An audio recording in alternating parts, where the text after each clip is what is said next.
Donald Trump's White House press secretary, Karoline Leavitt, has resurfaced after another one of these breaks from press briefings. And this one didn't go well. And I don't know if it is because she is in an increasingly untenable situation where she is constantly asked to defend the indefensible, that these are going more and more poorly, or whether she's simply losing momentum with the job. After all, it's got to be kind of stressful to just have to go out there and lie for the president all the time. The topic of Venezuela, of course, came up.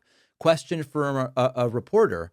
Trump has been adamant that Delcy Rodriguez is, Trump has been adamant that he will be running the country of Venezuela. But Delcy Rodriguez says the government of Venezuela is running Venezuela.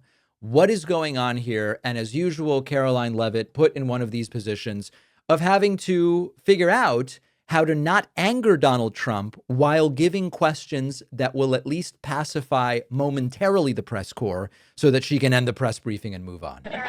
Rachel, why don't you start? Thank you, Karoline. The president has been adamant that he is now in charge of Venezuela, but Delcy Rodriguez said the government of Venezuela runs her country, no one else, saying, quote, there's no external agent governing Venezuela. So which one is it?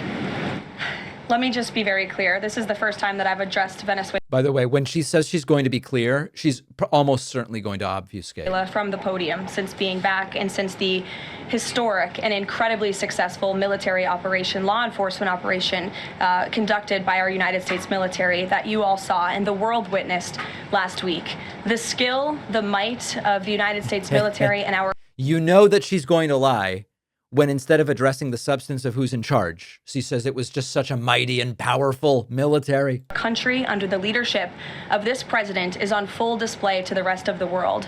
And let's just set the record straight. There isn't another military in the world who could have pulled off this operation. There also might not be another one that would have thought it was a good idea to do something so absurd. There is not another president in the world or in our nation's history who had the courage to authorize such a mission.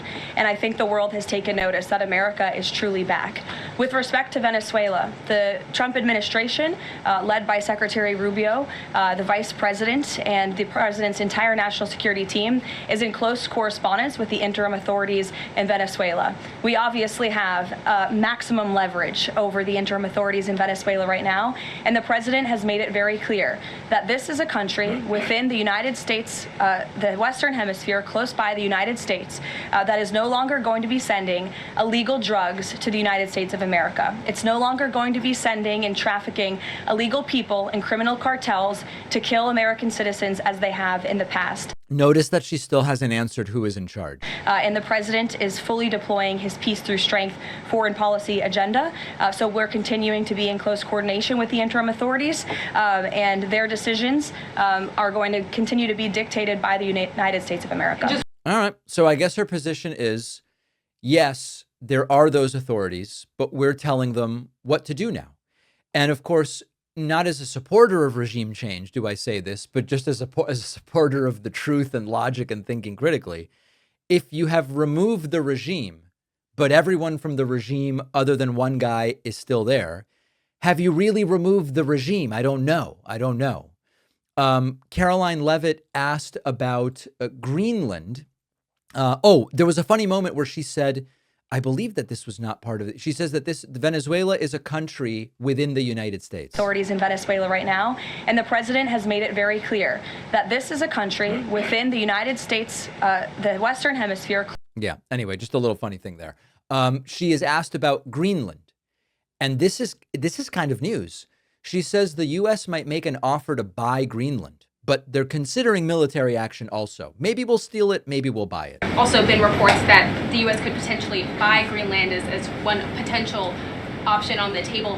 What would such an offer look like? Is there anything monetarily you could provide, any details there? Well, that's something that's currently being actively discussed by the president and his national security team. And I would point out that the acquisition of Greenland by the United States is not a new idea. This is something that presidents dating back to the 1800s have said is advantageous for America's national security.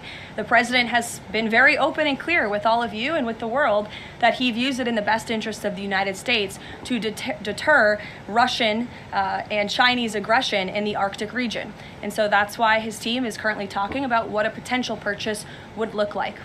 a potential purchase. So Trump considering buying Greenland now. But of course, it needs to be for sale. Now, there are those who say everything's for sale at the right price. You looking to sell your house right now? No.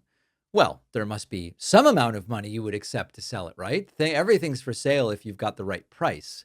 But this entire Greenland gambit is less about Greenland itself, and it's more about the desperation from Trump, number one, to confirm his alpha male bona fides of strength, that he does what he wants at the end of the day, and also legacy. And I think Trump, as he realizes he may well lose the House in November and be the lamest of lame ducks for the rest of his presidency, is thinking, well, listen, if I can physically change the White House by building this ballroom, and then I can kidnap Maduro and maybe buy Greenland, I will have left a United States that is different than the one when I entered. Now, the truth is, even if he didn't do any of this dumb stuff, the United States is going to be very different after Trump than it was before, as he has been just a wrecking ball influence, not only on the Republican Party, but on American politics more broadly. But as far as Karoline Leavitt is concerned, you know, it's she's going to need a bigger cross hanging from her neck after some of the doozies that she's been telling lately. Let me put it that way. Scams and identity theft rarely start with a hacked password. They usually start when your personal information is easy to find online. Your address, phone number, relatives, employment history.